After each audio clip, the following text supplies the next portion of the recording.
అనిపించాలి. దానికోసం ఒక ప్రయత్నం చేస్తాం అందరం.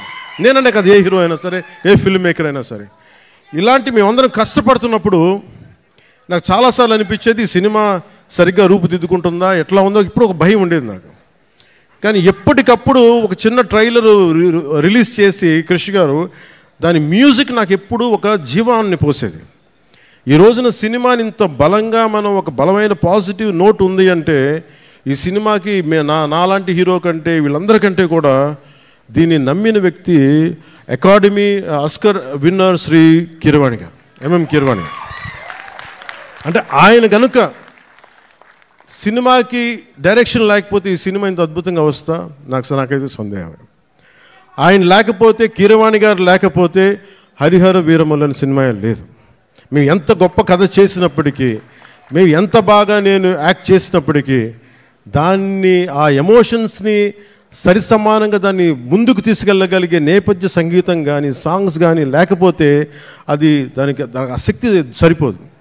అలాంటిది ఆయన ఇలాంటి మన అలాంటి ఒక ఆస్కర్ అవార్డు గ్రహీత మన విశాఖపట్నంకి వచ్చి, లేదంటే మన హైదరాబాద్కి వచ్చి అక్కడ శిల్పకళ వేదిక కావచ్చు, ఇక్కడ మన ఈ వేదిక కావచ్చు, ఇక్కడికి వచ్చి చేస్తున్నారంటే ఒక అకాడమీ అవార్డు విన్నర్ మన దగ్గరికి వచ్చి మన ఆడిటోరియంస్లో కూర్చున్నట్టు అది మనందరం చేసుకున్న అదృష్టం, మన భారతదేశం చేసుకున్న అదృష్టం.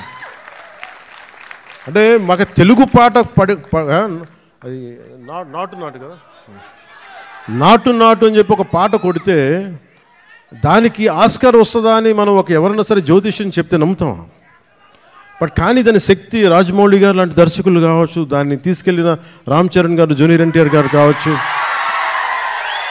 అంటే ఇంతమంది కలయికతోటి వాళ్ళందరూ బలంగా వేయగలిగారంటే మనం సంగీత దర్శకుడు అనేవాడు బలమైన అసలు రక్తి కట్టించగలిగే సంగీతాన్ని ఇవ్వలేకపోతే దానికి చంద్రబోస్ గారు లాంటి ఒక లిరికల్ రైటర్ దానికి సరైన లిరిక్స్ అందించకపోతే అది ముందుకెళ్ళదు. అలాంటిది మనకి ఇద్దరు ఆస్కర్ విన్నర్స్ ఉన్నారు. వాళ్ళని చంద్రబోస్, అదవని శ్రీ ఎంఎం కీరవాణి గారు. మనందరం కూడా చాలా చాలా ఒక తెలుగువాడిగా కాదు, ఒక భారతీయుడిగా మనందరం చాలా గర్వపడాల్సిన విషయం. సో అలాంటి దర్శకులు, సంగీత దర్శకులు మన హరిహర వీరమల్లుకి నిన్న రాత్రి చూశాను మొత్తం, కొంచెం అన్ని నేను రీల్స్ టెస్ట్ చేస్తాను ఫస్ట్ టైం చాలా సంవత్సరాల తర్వాత. ఖుషి తర్వాత మళ్ళీ నేను ప్రతి రీల్ చూడడం, ఎందుకంటే నేను సడన్గా డబ్బింగ్ తర్వాత సినిమాలు చూడండి, నాకు భయం సినిమాలు చూడాలంటే. ఇందులో డైలాగులు ఉండవు, యాక్షనే ఉంటుంది. ధర్మం జోలికి వస్తే తాట తీసేస్తామనే ఉంటుంది తప్ప. ఏం తల్లి బాగున్నావా? గుర్తుంది, మన ఆఫీస్లో కలిసాము. అవును గుర్తుంది.